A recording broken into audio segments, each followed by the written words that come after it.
बिस्मिल्लाहिर्रहमानिर्रहीम जी। अस्सलाम वालेकुम बेटा। इस वीडियो में हम क्लास 8 की एक्सरसाइज 3.1 का क्वेश्चन नंबर 5 से लेकर 7 तक मुकम्मल तौर पे सॉल्व करेंगे। अब इस एक्सरसाइज में हमें जो क्वेश्चन दिए जा रहे हैं वो राइट एंगल ट्रायंगल के बारे में दिए जा रहे हैं। हमने पिछले जो 4 क्वेश्चन सॉल्व किए हैं वहां पर भी हमें जो ट्रायंगल या मुसल्लत दी गई थी वो राइट एंगल ट्रायंगल होती थी। राइट एंगल ट्रायंगल आपको मैंने बताया था कि ऐसी ट्रायंगल या ऐसी मुसल्लत होती है जिसमें कि एक एंगल जो है 90 डिग्री का होता है। जैसे कि ये हमारे सामने अब एक राइट एंगल ट्रायंगल है, यहाँ पर इसका 90 डिग्री का एंगल है। ठीक है, तो आपको मैंने क्वेश्चन नंबर 1 के पार्ट 1 में बताया था कि अगर हमारे पास राइट एंगल ट्रायंगल हो और उसको हमें सॉल्व करना पड़ जाए तो उसके लिए हम ये पाइथागोरस थ्योरम को यूज करते हैं। इसको उर्दू में मसला फीसागोरस कहते हैं। ठीक है, इस थ्योरम का आपको मैंने बताया था कि अगर हमारे सामने इस तरह राइट एंगल ट्रायंगल हो, जैसे कि ये हमारे सामने एक ट्रायंगल है, तो इसमें ये वाली जो साइड है ये कायदा या बेस वाली साइड कहलाती है। ये वाली साइड परपेंडिकुलर या इसको अल्टीट्यूड भी कहते हैं, उर्दू में इसको अमूद वाली साइड कहते हैं। और ये वाली साइड जो है हाइपोटेन्यूज या वितर वाली साइड कहलाती है।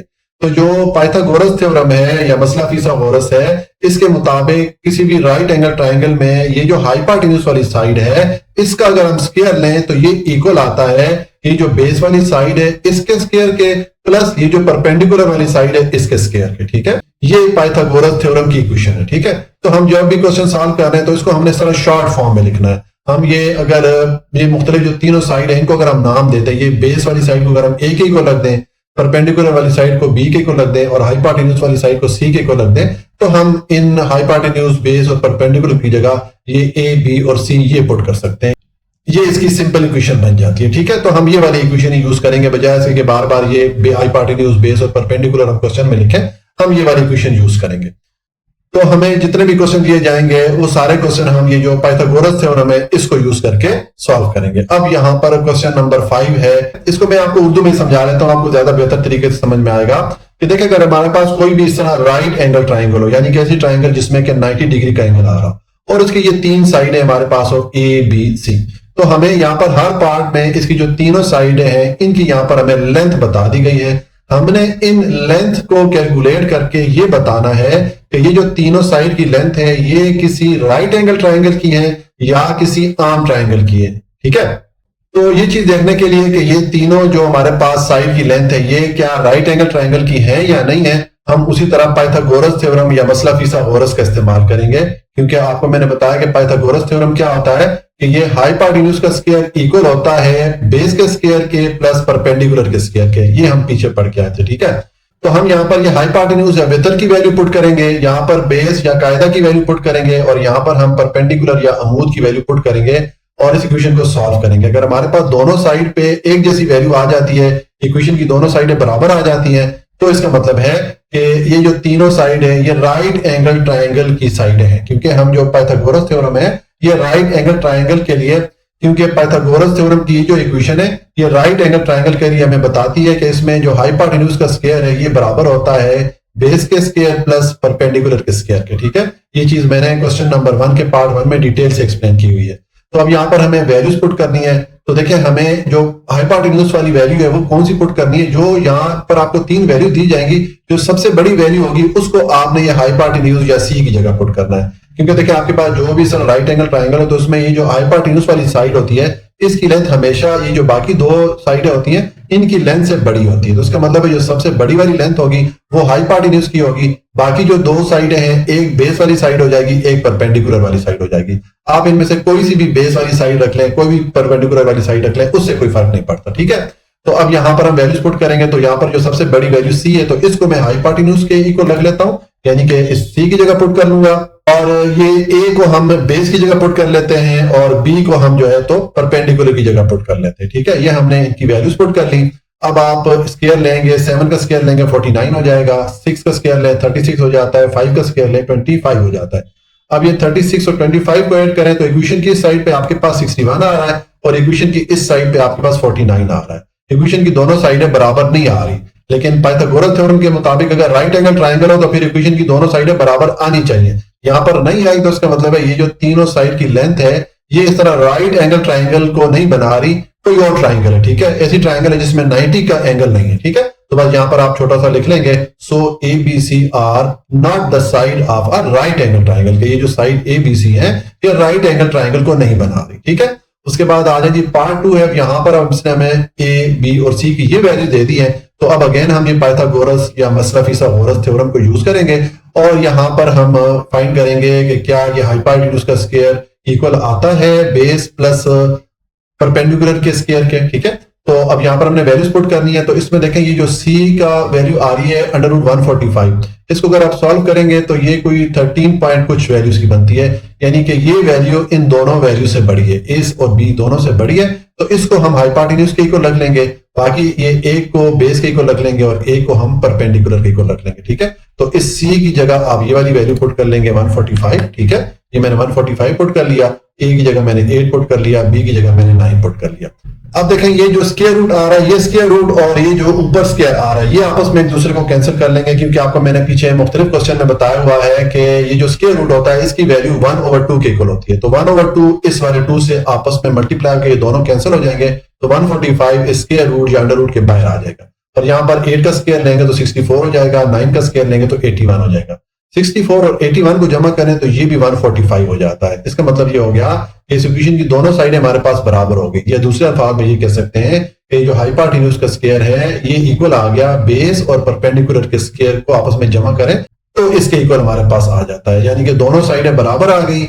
यानी कि जो पाइथागोरस थ्योरम है या मसला फिसागोरस है, ये यहाँ पर हमारा प्रूफ हो जाता है, दोनों साइडें बराबर आती हैं।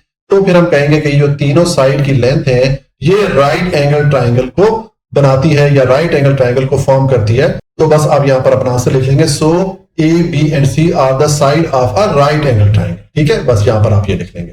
उसके बाद आ जाए जी पार्ट 3। अब यहाँ पर इसने हमें ये 3 जो है साइड की लेंथ दी है, तो अब देखना है कि ये जो तीनों साइड है ये क्या ये राइट एंगल ट्राइंगल को बनाती है या नहीं। तो उसके लिए अगेन हम पाइथागोरस थ्योरम को यूज करेंगे।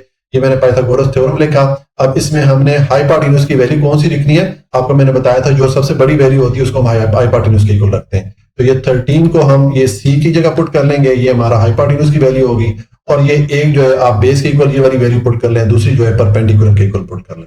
अब आप इसका स्क्वायर लें, 13 का स्क्वायर लें तो 169 हो जाता है, 12 का स्क्वायर लें तो 144, 5 का स्क्वायर लें तो 25 हो गया। 144 और 25 को जमा करें तो 116 हो जाता है। यहाँ पर भी देखें लेफ्ट साइड और राइट साइड हमारे पास बराबर आ गई, यानी कि जो पाइथागोरस थ्योरम है यहाँ पर ये वेरीफाई हो जाता है, ये प्रूव हो जाता है कि हाइपोटेन्यूज का स्क्वायर बराबर आ गया बेस के स्क्वायर प्लस परपेंडिकुलर के स्क्वायर के। तो इसका मतलब है फिर ये जो तीनों साइड है ये राइट एंगल ट्राइंगल को बनाती है। ठीक है, तो आप लिख लेंगे so A B C are the side of a right angle triangle. तो ये हमारा क्वेश्चन नंबर 5 कंप्लीट हो जाता है। अब क्वेश्चन नंबर 6 है, in a right angle triangle ABC with hypotenuse C and side A and B find the unknown length. यहाँ पर इस क्वेश्चन के मुख्तलिफ पार्ट हैं। इसमें हमें ये एक राइट एंगल ट्राइंगल की जो तीनों साइडें हैं इनमें से 2 साइड की वैल्यू दे दी गई है और एक साइड की वैल्यू मिसिंग होगी जो कि हमने मालूम करनी है। ठीक है, और इसमें जो ये साइड सी है इसको हमेशा हमने हाइपोटेन्यूज या विदर के इक्वल ही रखना है, क्योंकि इसने यहाँ पर बता दिया कि जो सी वाली साइड है ये हाइपोटेन्यूज वाली साइड होगी। ठीक है, तो देखें जिस तरह के हम पीछे क्वेश्चन सॉल्व करते हैं कि चूंकि ये राइट एंगल ट्राइंगल है, 90 डिग्री एंगल वाली ट्राइंगल है, तो हम ये जो भी साइड मिसिंग होगी इसकी लेंथ मालूम करने के लिए हम यहाँ पर भी पाइथागोरस थ्योरम का ही यूज करेंगे या मसला फिसागोरस का ही इस्तेमाल करेंगे। इस थ्योरम के बारे में मैंने इस एक्सरसाइज का जो पहला क्वेश्चन था उसके पार्ट 1 में डिटेल से एक्सप्लेन किया हुआ है। ठीक है, तो अब यहाँ पर देखें हमें इसने ये एक साइड ए इसकी वैल्यू दे दी है, बी साइड की वैल्यू मिसिंग है, ये हमने मालूम करनी है, और ये सी या हाइपोटेन्यूज की वैल्यू भी इसने हमें दे दी है। ठीक है, तो हम यहाँ पर देखें पाइथागोरस थ्योरम को इस्तेमाल करेंगे। मैंने लिख दिया बाय पाइथागोरस थ्योरम। उसके बाद पाइथागोरस थ्योरम की इक्वेशन मैंने पुट कर दी कि हाइपोटेन्यूज का स्क्वायर इक्वल होता है बेस के स्क्वायर प्लस परपेंडिकुलर के स्क्वायर के। ठीक है, तो यहाँ पर आप वैल्यूज पुट कर लें। वैल्यूज पुट करेंगे तो देखें हमारे पास सी की वैल्यू उसने 61 सेंटीमीटर दी थी, तो सी की जगह मैंने 61 पुट कर लिया। ए की वैल्यू 60 सेंटीमीटर है, यहाँ पर मैंने 60 पुट कर लिया, और बी की वैल्यू हमने मालूम करनी है तो बी स्क्वायर को मैंने एज इट इज रख दिया। ठीक है, अब आप 61 का स्क्वायर लेंगे, यानी कि 61 को 61 से मल्टीप्लाई करें तो ये 3721 आ जाएगा। इसी तरह ये 60 का स्क्वायर लेंगे, यानी कि 60 को 60 से मल्टीप्लाई करें तो ये 3600 ये वैल्यू आ जाएगी, और प्लस ये बी स्क्वायर आ गया। ठीक है, अब हमें चूंकि बी की वैल्यू चाहिए तो बी स्क्वायर को हम एक तरफ रखेंगे और 3600 को इक्वेशन की दूसरी तरफ ले जाएंगे, यानी कि ये जो 3721 है इसकी तरफ लेके आएंगे तो ये प्लस से माइनस हो जाएगा। तो यहाँ पर देखें मैंने 3600 को माइनस कर दिया। अब आप इसको जब माइनस करेंगे दोनों वैल्यूज को तो ये आपके पास बी स्क्वायर की वैल्यू आ जाएगी 121। ठीक है, अब हमें b की वैल्यू चाहिए, तो उसके लिए ये b का जो स्क्वायर है इसको हमें खत्म करना होगा। तो उसके लिए हम वही तरीका करेंगे जैसे कि हम पीछे 5 क्वेश्चन में सॉल्व करते आए हैं कि हम इक्वेशन की दोनों साइड का स्क्वायर रूट या अंडर रूट ले लेंगे। ठीक है, तो मैंने देखा दोनों साइड का स्क्वायर रूट ले लिया। अब ये जो 121 है इसको हम 11 के स्क्वायर के फॉर्म में लिख सकते हैं, क्योंकि 11 का स्क्वायर लेंगे तो वापस आपको 121 मिल जाता है। ठीक है, अब देखें ये जो b का स्क्वायर आ रहा है, ये स्क्वायर और अंडर रूट या ये जो स्क्वायर रूट का सिंबल है ये आपस में एक दूसरे को कैंसिल कर लेंगे, क्योंकि मैंने आपको पीछे सारे क्वेश्चन में बताया कि जो अंडर रूट होता है इसकी वैल्यू 1/2 के इक्वल होती है। तो 1/2 इस 2 से मल्टीप्लाई होकर आपस में कैंसिल हो जाएंगे, b जो है इस स्क्वायर रूट के बाहर आ जाएगा। इसी तरह यहाँ पर ये 11 का जो स्क्वायर है ये और जो स्क्वायर रूट का सिंबल है आपस में एक दूसरे को कैंसिल कर लेंगे, तो 11 भी स्क्वायर रूट के बाहर आ जाएगा। तो ये हमारे पास जो मिसिंग साइड थी b उसकी लेंथ आ गई है 11 सेंटीमीटर। ये हमारा पार्ट 1 कंप्लीट हो जाता है। और उसके बाद आ जाएंगे पार्ट 2 है। अब यहाँ पर इसने हमें ये ए वाली जो साइड है इसकी लेंथ दे दी है और यहाँ पर भी बी वाली साइड की लेंथ मिसिंग है। ठीक है, और सी या हाइपोटेन्यूज की लेंथ भी इसने हमें दे दी है। तो चूंकि ये राइट एंगल ट्राइंगल की लेंथ है इसने हमें क्वेश्चन में बताया हुआ है, तो इसलिए हम यहाँ पर पाइथागोरस थ्योरम को ही यूज करेंगे। ठीक है, मसला फिसागोरस का ही इस्तेमाल करेंगे। तो ये मैंने पाइथागोरस थ्योरम की इक्वेशन पुट कर दी कि हाइपोटेन्यूज का स्क्वायर इक्वल होता है बेस के स्क्वायर प्लस परपेंडिकुलर के स्क्वायर के। ठीक है, नेक्स्ट आप ये ए बी और सी के ऊपर जो वैल्यूज दी हैं यहाँ पर आप इसको पुट कर लें। ठीक है, तो ये सी की जगह मैंने इसकी 13/12 ये वैल्यू पुट कर दी, ए की जगह मैंने 5/12 पुट कर लिया और बी की वैल्यू मैंने मालूम करनी है, तो ये बी स्क्वायर मैंने एज इट इज लिख दिया। अब आप इनका स्क्वायर ले लें, 13 का स्क्वायर लें तो 169 हो जाता है, 12 का स्क्वायर लेंगे 144 हो जाएगा, 5 का स्क्वायर लेंगे तो 25 हो जाएगा और 12 का स्क्वायर लेंगे तो 144 ही आ जाएगा, प्लस ये बी स्क्वायर आ गया। अब हमें चूंकि बी की वैल्यू चाहिए तो बी स्क्वायर को आप एक तरफ रखें और ये 25/144 को इक्वेशन की दूसरी तरफ लेके जाएंगे तो ये प्लस से माइनस हो जाएगा। ठीक है, यहाँ पर देखिए इसको मैंने माइनस कर दिया। अब आपके पास ये दो वैल्यूज आ रही हैं फ्रैक्शन या कसर की सूरत में, तो इनको सॉल्व करने के लिए हमें इनका एलसीएम लेना पड़ेगा, यानी कि जो नीचे वाला जो नंबर दोनों का 144 आ रहा है, तो जब दोनों का नीचे वाला नंबर या डिनोमिनेटर सेम हो दोनों फ्रैक्शन का या दोनों कसरों का, तो उनका जो एलसीएम होता है वो सेम वही नंबर आ जाता है। तो मैंने 144 लिख दिया। अब जब एलसीएम और ये नीचे वाली वैल्यू सेम हो तो ऊपर वाली वैल्यू एज इट इज आ जाती है। तो देखिए ये मैंने 169 माइनस 25 लिख दिया। अब आप 169 में से 25 को माइनस करें तो ये 144 आ जाएगा। ठीक है, और डिवाइडेड बाय ये वाला 144 आ गया। अब ये 144 और ये नीचे भी 144 दोनों एक दूसरे को कैंसिल कर लेंगे तो हमारे पास क्या आंसर आ जाएगा, बी स्क्वायर की वैल्यू हमारे पास 1 आ जाएगी। ठीक है, अब हमें b की वैल्यू चाहिए, यानी कि जो b का स्क्वायर आ रहा है इसको हमने खत्म करना है, तो उसके लिए आप इक्वेशन की दोनों साइड का स्क्वायर रूट ले लें। अब जब आप स्क्वायर रूट लेंगे तो देखें अब ये b का जो स्क्वायर आ रहा है ये स्क्वायर और स्क्वायर रूट आपस में एक दूसरे को कैंसिल आउट कर लेंगे, क्योंकि मैंने आपको पीछे सारे पार्ट में बताया कि जो स्क्वायर रूट होता है इसकी वैल्यू 1/2 के इक्वल होती है। तो 1/2 और ये जो पावर वाला 2 है ये आपस में कैंसिल हो जाएंगे, तो b जो है इस स्क्वायर रूट के बाहर आ जाएगा। और यहाँ पर 1 का स्क्वायर रूट लेंगे तो 1 का स्क्वायर रूट 1 के इक्वल ही होता है। ठीक है, तो ये हमारे पास जो मिसिंग साइड थी b उसकी लेंथ आ गई है 1 सेंटीमीटर। ये हमारा पार्ट 2 कंप्लीट हो जाता है।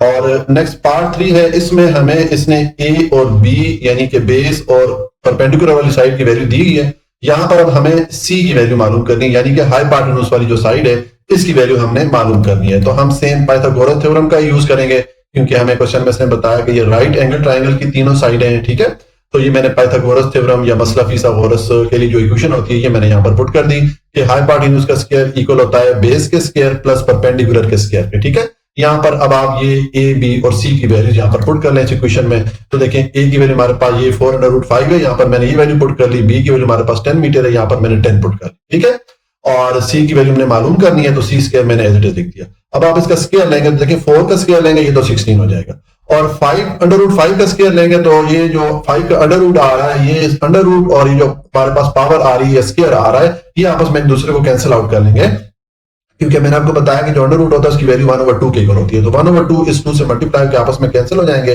5 जो है स्क्वायर रूट के बाहर आ जाएगा और प्लस ये 10 का स्क्वायर लेंगे तो 100 हो जाएगा। अब 16 और 5 को मल्टीप्लाई करें 80 हो जाएगा, प्लस ये 100 आ गया, दोनों को ऐड करें तो ये 180 हो जाता है। ये हमारे पास C2 की वैल्यू आ गई। अब हमें C की वैल्यू चाहिए, तो उसके लिए हमें क्या करना पड़ेगा, हमें ये जो C का स्क्वायर आ रहा है इसको हमें खत्म करना है। तो उसके लिए आप इक्वेशन की दोनों साइड का स्क्वायर रूट ले लें। ठीक है, मैंने दोनों साइड का स्क्वायर रूट या अंडर रूट ले लिया। अब देखें यहाँ पर ये जो 180 है इसको मैंने 36 × 5 करके लिख दिया, क्योंकि 36 और 5 को मल्टीप्लाई करें तो वापस आपको 180 मिलता है। ठीक है, और नेक्स्ट मैंने 36 को 6 के स्क्वायर की फॉर्म में लिख दिया, क्योंकि 6 का स्क्वायर लेंगे तो वापस आपको 36 ही मिलेगा। ठीक हो गया। अब आप देखें ये जो C का स्क्वायर आ रहा है ये स्क्वायर और अंडर रूट जो है ये आपस में एक दूसरे को कैंसिल आउट कर लेंगे, क्योंकि आपको मैंने बताया कि स्क्वायर रूट की वैल्यू 1/2 के इक्वल होती है।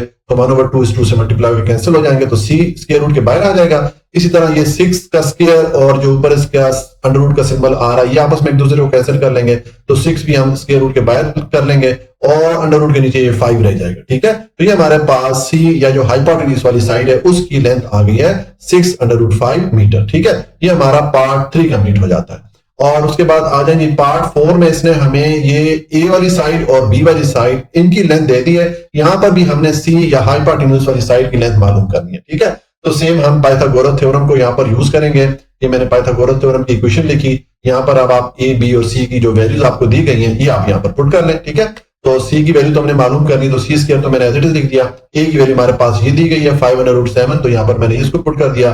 बी की वैल्यू 5 डेसीमीटर है, तो यहाँ पर मैंने 5 पुट कर दिया। ठीक है, अब आप देखें इसका स्क्वायर लेंगे हम, 5 का स्क्वायर लेंगे तो 25 हो जाएगा, और √7 का स्क्वायर लेंगे तो इसका जो अंडर रूट का सिंबल है ये और ये जो ऊपर स्क्वायर आया आपस में एक दूसरे को कैंसिल आउट कर लेंगे। क्योंकि आपको मैं पूरी साइड में बार बार बताता आया हूं कि ये जो स्क्वायर रूट होता है इसकी सिंबल, इसकी जो वैल्यू होती है वो 1/2 के इक्वल होती है, तो 1/2 से मल्टीप्लाई होकर कैंसिल हो जाएंगे, तो ये 7 जो है अंडर रूट के बाहर आ जाएगा, और प्लस 5 का स्क्वायर लेंगे तो 25 हो जाएगा। अब 25 और 7 को मल्टीप्लाई करेंगे तो ये 175 आ जाएगा। देखिए मैं जुबानी मल्टीप्लाई करता हूं, 7 5 था 35, मैंने 5 लिखा, 3 कैरी में चला गया, 7 2 14 और कैरी वाला 3 उसको 17 कर देगा, तो ये 175 हो गया प्लस ये 25 हो गया। अब इन दोनों को जमा करेंगे तो ये 200 हो जाएगा। ये हमारे पास C2 की वैल्यू आ गई है। अब हमें C की वैल्यू चाहिए, तो उसके लिए हम इक्वेशन की दोनों साइड का स्क्वायर रूट ले लेंगे। देखिए मैंने दोनों साइड का स्क्वायर रूट ले लिया।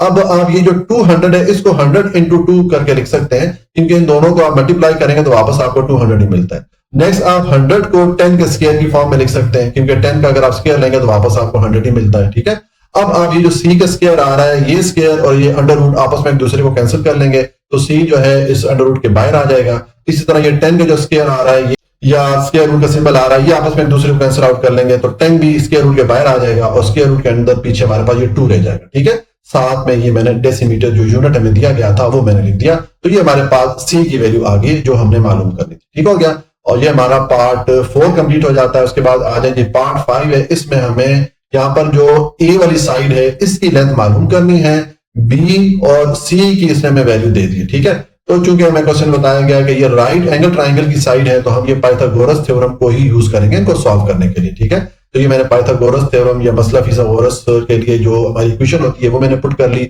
ये है हाइपोटेन्यूज का स्क्वायर इक्वल है A square plus B square. हमें क्वेश्चन में बताया गया है कि C को हमने हाइपोटेन्यूज के इक्वल ही रखना है। ठीक है, तो अब यहाँ पर हमने वैल्यूज पुट करनी है। वैल्यूज आप पुट करें तो आपके पास C की वैल्यूज ने ये दी है 10√2, तो यहाँ पर मैंने इसको पुट कर लिया। A की वैल्यू मैंने मालूम करनी है, तो A स्क्वायर मैंने एज इट इज लिख दिया।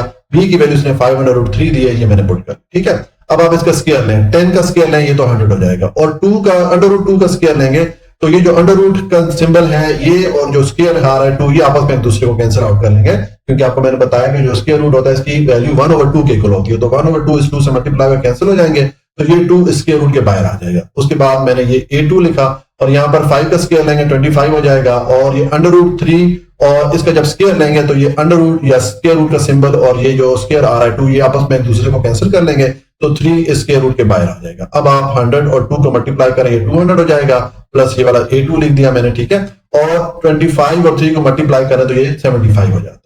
अब हमें A की वैल्यू चाहिए, तो A2 को आप एक तरफ रखें और ये 75 को इक्वेशन की दूसरी तरफ यानी कि 200 वाली साइड पे लेके आएंगे, तो ये प्लस से माइनस हो जाएगा। इसका हम साइन चेंज कर देंगे। अब आप माइनस करेंगे तो ये 125 आपके पास A2 की वैल्यू आ गई। ठीक है, हमें A की वैल्यू चाहिए, यानी कि जो A का स्क्वायर आ रहा है इसको हमने खत्म करना है, तो उसके लिए आप इक्वेशन की दोनों साइड का स्क्वायर रूट ले लें। ठीक है, नेक्स्ट आप ये जो 125 है इसको 25 into 5 करके लिख सकते हैं, क्योंकि इन दोनों को मल्टीप्लाई करेंगे तो आपको 125 ही वापस मिलेगा। ठीक है, तो और उसके बाद ये जो 25 है इसको मैंने 5 के स्क्वायर की फॉर्म में लिख दिया, क्योंकि 5 का स्क्वायर लेंगे तो आपको 25 मिलेगा। अब आप ये जो A का स्क्वायर आ रहा है, ये स्क्वायर और ये स्क्वायर रूट आपस में एक दूसरे को कैंसिल कर लेंगे, तो ये A जो है स्क्वायर रूट के बाहर आ जाएगा। इसी तरह ये 5 का स्क्वायर और इसके ऊपर ये जो स्क्वायर रूट या अंडर रूट का सिंबल आ रहा है, ये आपस में एक दूसरे को कैंसिल कर लेंगे, तो ये वाला 5 बाहर आ जाएगा और ये वाला 5 अंडर रूट के नीचे ही रहेगा। तो ये हमारे पास जो मिसिंग साइड थी या मिसिंग लेंथ थी A की, ये हमारे पास आ गई है 5/5, साथ में मैंने यूनिट लिख दिया डेसीमीटर। ठीक है, तो ये हमारा क्वेश्चन नंबर 6 जो है कंप्लीट हो जाता है। क्वेश्चन नंबर 7 है, the front of a house is in the shape of an equilateral triangle with the measure of side 10 metre. ये हमारे पास एक घर है। ठीक है, इस घर का ये जो फ्रंट है ये एक इक्विलेटरल ट्रायंगल की शेप में है। इक्विलेटरल ट्रायंगल ऐसी मुसल्लस होती है या ऐसी ट्रायंगल होती है जिसकी जो तीनों साइड है उनकी लेंथ बराबर होती है, यानी कि इस ट्रायंगल की देखें ये वाली साइड और ये वाली साइड जो है लेंथ में बराबर है। इसने बताया कि इसकी जो ये वाली साइड है इसकी लेंथ 10 मीटर है, तो उसका मतलब है कि इसकी ये वाली जो साइड है इसकी लेंथ भी 10 मीटर होगी और ये वाली जो साइड है इसकी लेंथ भी 10 मीटर होगी। ऐसी ट्रायंगल को इक्विलेटरल ट्रायंगल कहते हैं, ठीक है, जिसकी तीनों साइड की लेंथ बराबर हो। तो हमने क्या करना है, find the height of the house. तो हमें इस घर की हाइट मालूम करनी है, यानी कि अगर हम ये जो हमारी पास ट्रायंगल बन रही है इसकी जो ये बेस है या कायदा वाली लाइन है इसके बिल्कुल दरमियान में से एक लाइन ऊपर लगाएं और इस हाउस के टॉप को मिलाएं, तो ये वाली जो लेंथ बन रही है ये इस घर की हाइट है, ठीक है, ये इस घर की ऊंचाई है, तो हमें इसकी लेंथ मालूम करनी है, ठीक है। तो देखें मैं ये जो शेप फिगर है यहाँ पर दोबारा थोड़ा बड़ा करके बना लूं ताकि आपको मोबाइल पे प्रॉपर तरीके से नजर आए। देखें ये हमारे पास घर है, ये इसका जो फ्रंट है जो कि इक्विलेटरल ट्रायंगल की सूरत में, यानी कि इसमें ये जो ट्रायंगल बन रही है इसकी तीनों साइड की लेंथ बराबर, ठीक है, तीनों साइड की लेंथ 10 मीटर है, ठीक है। अब हमें इस घर की ये जो हाइट या ऊंचाई है ये लेंथ मालूम करनी है, तो उसके लिए अगर यहाँ पर ये छोटी सी लाइन लगाई जाए, ऊपर ये टॉप को मिलाएं हम, ठीक है, इस घर का टॉप और ये जो बेस वाली लाइन है इसको मिलाएं, तो ये हमारे पास जो लाइन बनती है इसकी लेंथ हमने मालूम करनी है, ठीक है। अब देखें जब ये लाइन अगर हम लगाते हैं तो ये जो इक्विलेटरल ट्रायंगल है ये दो ट्रायंगल में तकसीम होगी, दो ट्रायंगल बन जाती है। एक देखें ये वाली ट्रायंगल बन गई है, ठीक है, और एक देखें ये वाली ट्रायंगल बन गई है। ये दोनों जो ट्रायंगल बनी है ये अब 90 डिग्री के एंगल वाली ट्रायंगल बन गई, यानी कि राइट एंगल ट्रायंगल बन गई, क्योंकि यहाँ पर दोनों में इधर जो है 90 डिग्री का एंगल आ रहा है, ठीक है।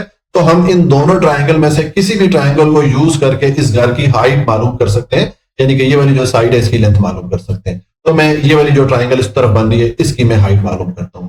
अब इस क्वेश्चन के हमारे पास दो आंसर आएंगे, एक जो मेरे हिसाब से करेक्ट वाला आंसर है वो पहले मैं निकालूंगा, उसके बाद जो बुक में आंसर दिया गया है वो भी आपको बताऊंगा कि उन्होंने कैसे निकाला है, ठीक है। तो अब देखें यहां पर हम जब ये लाइन लगाते हैं तो ये हमारे पास एक राइट एंगल ट्रायंगल बन गई है।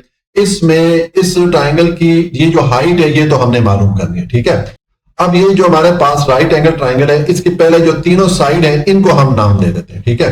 तो देखें ये जो हाइट वाली साइड है इसको मैं बी का नाम दे देता हूं या बी के को रख लेता हूं। इसकी वैल्यू चूंकि हमने मालूम करनी है तो मैंने B is equal to X लिख दिया, ठीक है, इसकी वैल्यू मालूम करनी है। और ये वाली जो साइड है ये इसकी हाइपोटेन्यूज या भीतर वाली साइड बन जाती है, तो इसकी जो वैल्यू है देखें जिस तरह मैं बताया उन्होंने कि ये चूंकि इक्विलेटरल ट्रायंगल थी ये बड़ी वाली और इसकी ये वाली जो साइड थी ये 10 मीटर थी, तो इसका मतलब है इसकी जो ये वाली साइड है ये भी फिर 10 मीटर ही होगी। तो जो हाइपोटेन्यूज या सी की वैल्यू है ये हमारे पास 10 मीटर हो गई, यानी कि ये वाली साइड, ठीक है।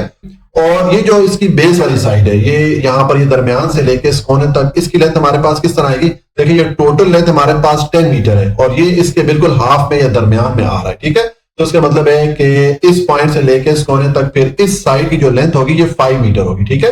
तो इस साइड को मैंने ए की को लग दिया, ए इज इक्वल टू 5 मीटर हमारे पास इस साइड की लेंथ आ जाती है, ठीक है।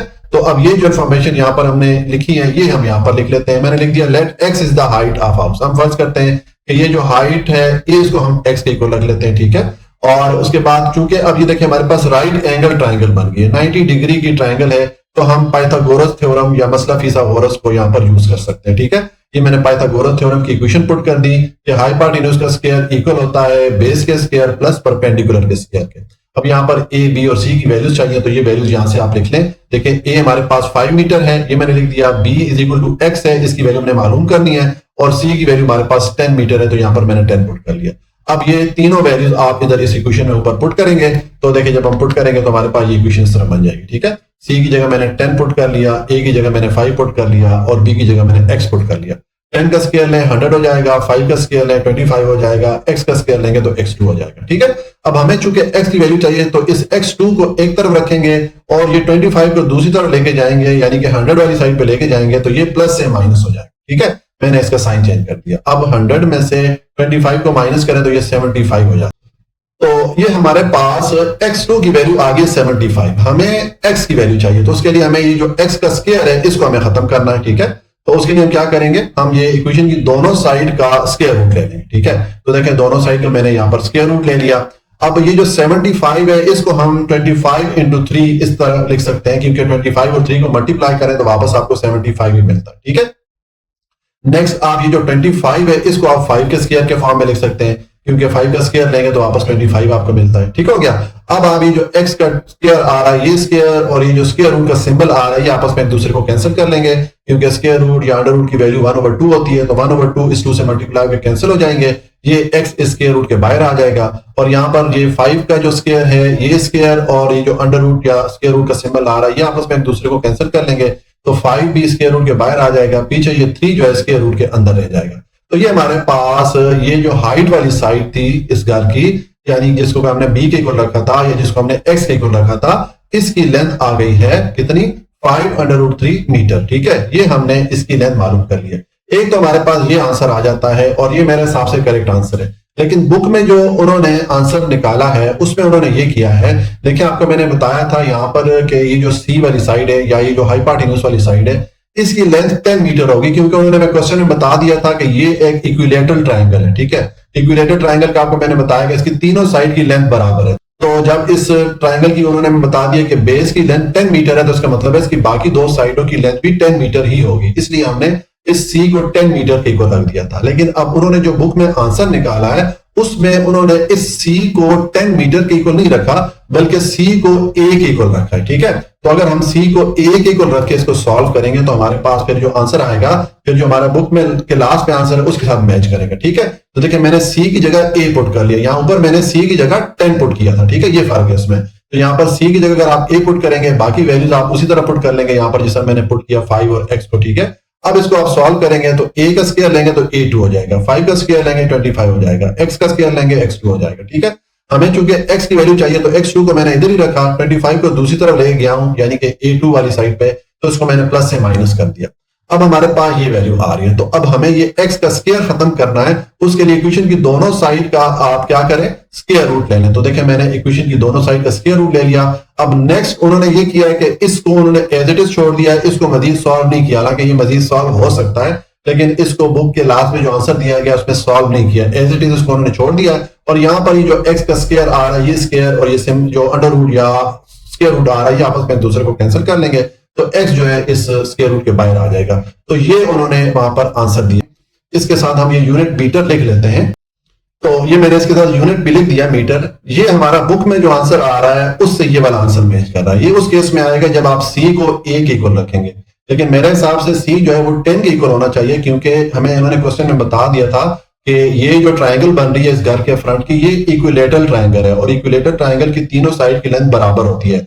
और इसमें उन्होंने बता दिया था कि बेस वाली जो साइड है इसकी लेंथ 10 मीटर है, तो इसका मतलब है फिर इसकी जो ये वाली साइड और ये वाली साइड है इनकी लेंथ भी 10 मीटर की होगी। बहरहाल आप देख लीजिएगा आपको क्लास टीचर किस तरह करवाते हैं। अगर आपको क्लास टीचर इस तरह करवाते हैं तो आपने इस तरह करना है, अदरवाइज फिर आपने यहाँ पर ये वाला पार्ट करना है, यानी कि आपने इधर से यहाँ पर जहां पर मैंने ये वैल्यूज पुट की हैं इसकी जगह फिर आप क्या करेंगे, आप इसको ये वाला पार्ट कर लेंगे। ठीक है, तो देख लीजिएगा आपको क्लास टीचर किस तरह करवाते हैं। ये हमारा जो क्वेश्चन नंबर 7 है ये कंप्लीट हो गया और इसके साथ हमारी एक्सरसाइज 3.1 भी कंप्लीट हो जाती है। जी बेटा, अगर आपको कोई भी पॉइंट समझ में नहीं आया हो तो आप कमेंट में पूछ लीजिएगा।